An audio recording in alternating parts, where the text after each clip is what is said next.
Hey, what's up guys? So in this video, we're going to go over all of the new and recently updated radar detectors.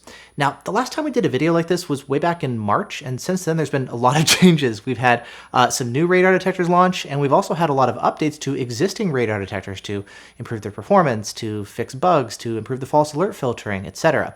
And so in this video, let's go ahead and run through kind of the list of all the updates that we've had for Escort, Valentine, Uniden, etc., and go over all the changes that you guys need to know about.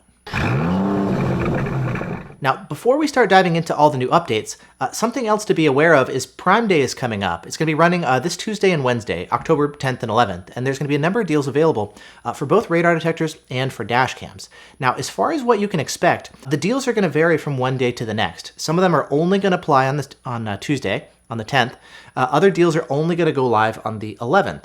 Some deals are going to go live on both days. And then you've also got some that are just going to be lightning deals, so just for like a short period of time. And so the way I want to approach it to keep you guys updated with that, on Prime Day itself, for both of the days, I'm going to be releasing a video that goes over all of the different deals. The videos are going to be pointing you guys back to my website, where I'm going to have like a big post available, just like I always do, that goes over all the different discounts and deals. And so as maybe new ones pop up, old ones get sold out and expire, I'll keep everything centralized there for you guys. Additionally, for things like those really short-term lightning deals, I'll be posting those on social media. So you can follow me on Facebook, Twitter, etc. If you want to get notified of just when those deals go live as well. So stay tuned for that. That's going to be coming this Tuesday and Wednesday. And so with that said, let's go ahead and start diving now into these new updates for all these different detectors. So starting off, let's begin with Escort. They've had a lot of updates across their line of different detectors. Now beginning first with the Redline Ci 360C. That's their new custom installed radar detector and laser jamming system that is the successor to the MaxCam 360. The radar detector portion is essentially a custom installed version of their windshield mount Redline 360C, and the laser jammers have been updated. There's all new hardware here, and the heads are now smaller than they've been before. Now, I'm still waiting on Escort to send over a copy of the detector for test and review, but we've had some updates here to the Redline Ci, so let's go ahead and run through those. Now, these updates are going to apply to both the full radar and laser package called the Redline Ci 360C. That's now going to be updated to version 1.2. And then if you opt for the radar-only portion and then just kind of add things on a la carte, that's the Redline Ci-C, and the international version of the system has been updated to firmware 1.3. Either way, the improvements here include things like improved sensitivity for the radar portion, improved response time, and improved blind spot filtering. And then as far as the windshield mount version, the Redline 360C, that's had a hardware update to improve the Wi-Fi capability. When the detector first launched, it only supported 2.4 gigahertz Wi-Fi, but since they've updated the Wi-Fi chip, so now it's dual band, it supports both 2.4 and 5 gigahertz Wi-Fi. And so for those of you guys who have Wi-Fi in your car, but it's only 5 gigahertz, well, now the newer version of the Redline 360C will support connectivity to your car. The detector itself is still called the same thing. It's still the Redline 360C. Kind of the only way to tell the difference is the serial numbers are going to be a little bit different depending on what version you have. Additionally, when you go to update the firmware of the detector, you'll also get different firmware versions depending on which hardware version of the detector that you have. If you've got a North American version of the Redline 360C, the latest version is 1.11, and if you have the newer hardware with the 5 gigahertz Wi-Fi, the latest version is 1.3. Similarly, if you've got the international version of the Redline 360C, the original hardware version is now 1.6, and the newer version is going to be updated to 1.3. And then as far as the latest update itself, there's actually a lot of changes and improvements here with this new update. And you can check out the full changelog online. I'll link to that down in the description, just like we do for all the detectors that we talk about here. But basically it includes things like adding cloud alerts for photo radar detection. They fixed a JTK issue for laser jamming. They've also improved the blind spot filtering, as well as the response time and the sensitivity of the detector too. And as for the responsiveness stuff, I know that's been kind of a long-standing issue nowadays with the latest Escort detectors. That's been improved here with this latest update, but it's still not as responsive as personally I'd like to see, including on Ka-band, for example. Other detectors are still going to be snappier, and against certain guns, there can still be some more delays on some guns than on others.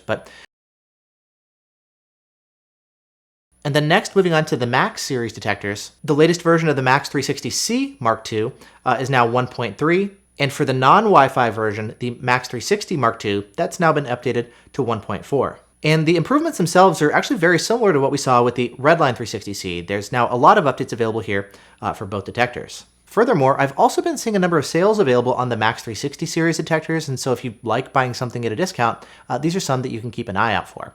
On my website, I keep track of all the different deals that I see, and then of course for Prime Day itself, I'm going to go over all of those once Prime Day arrives. Next, when it comes to the Max 3, there's also been a hardware change for this detector as well. They basically just changed the microprocessor within the detector, though that doesn't impact performance in any way.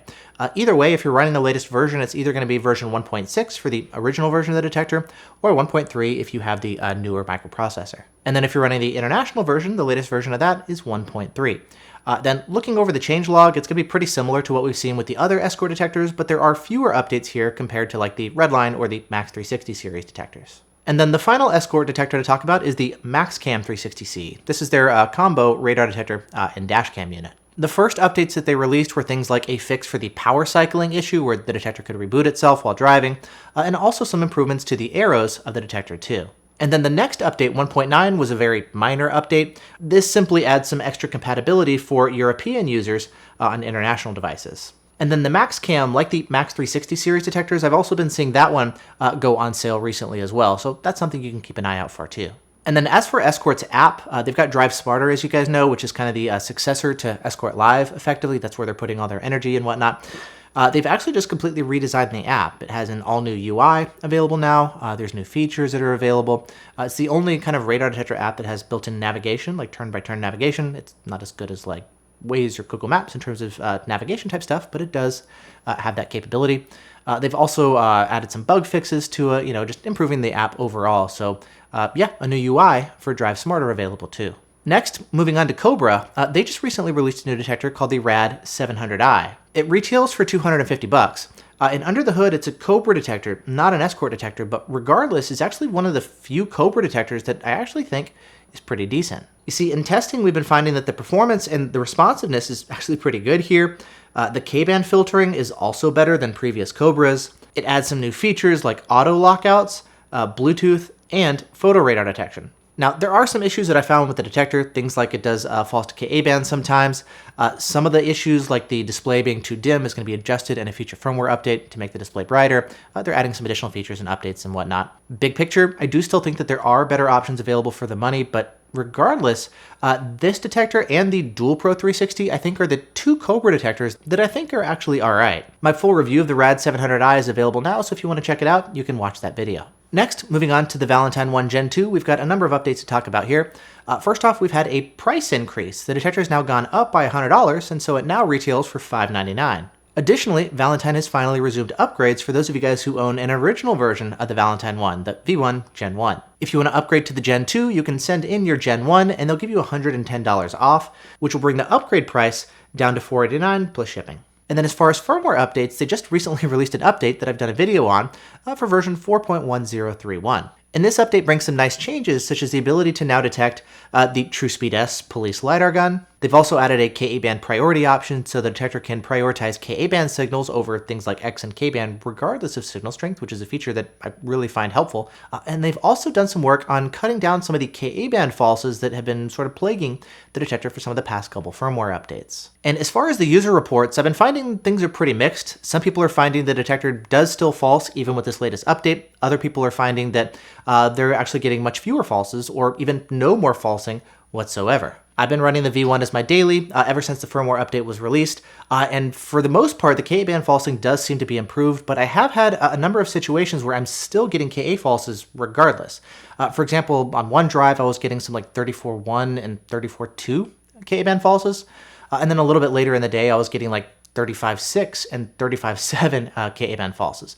Luckily, these are kind of outside of the range of traditional police radar guns, so I could kind of knock these out with custom frequencies. But this does seem to be kind of like a nice improvement as far as what we've been seeing before. So that's definitely a welcome change. The K-band filtering is still the same as before. That hasn't been changed. It seems like the filtering improvements have been for just for the Ka-band stuff. Next, let's shift gears and talk about Uniden.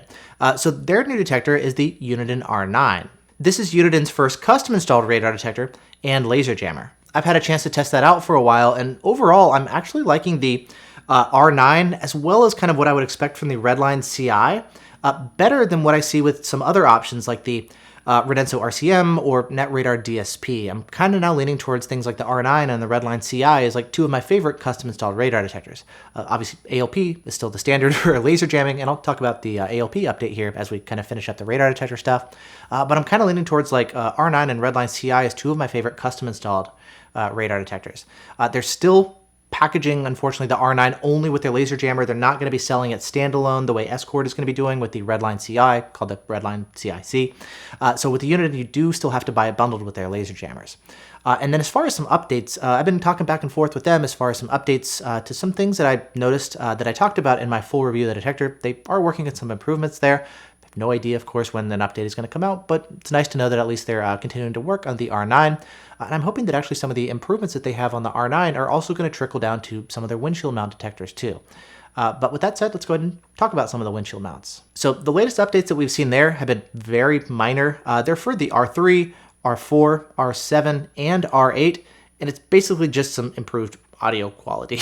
A very minor update, nothing big or substantial or anything, no performance or feature differences, just improved audio quality. And then as far as Uniden's update software to actually update your detectors, this has been updated, and it's added support for things like detectors that have Bluetooth built in now as well.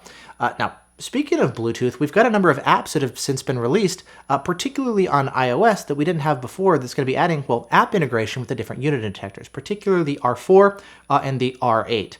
And the R9 whenever they, I guess, activate Bluetooth for that one too.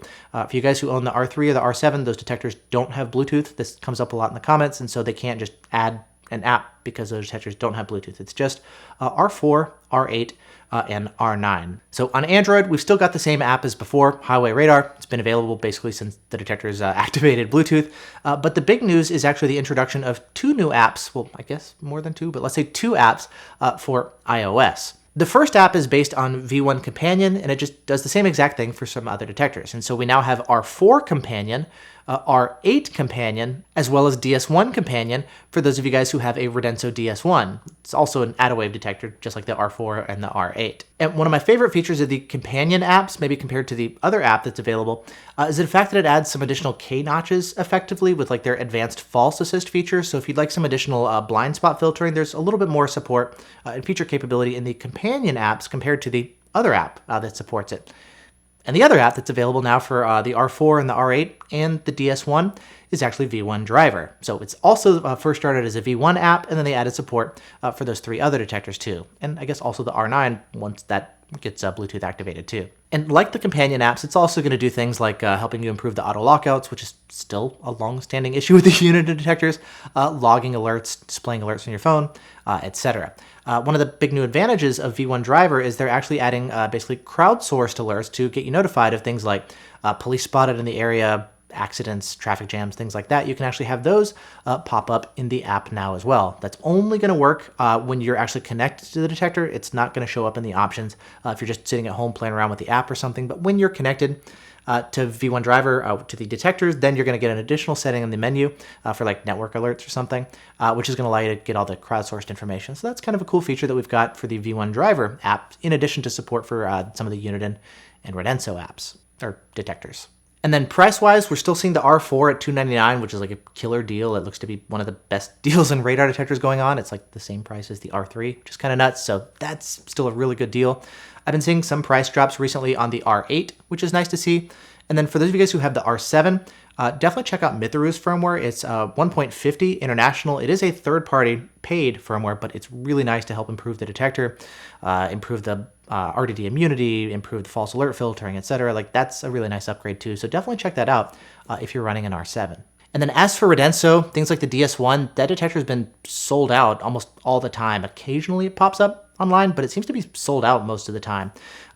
Same thing with a lot of their other detectors like the Pro M or the XP gets sold out quite a bit. I do sometimes actually see the Pro M on sale for like $350. Again, pick up like an R4 for $50 less, you know? But yeah, I mean, that's kind of, I guess, all there really is to talk about with Radenso. As far as Thea, nothing to talk about. Radenso's kind of gone dark as far as updates.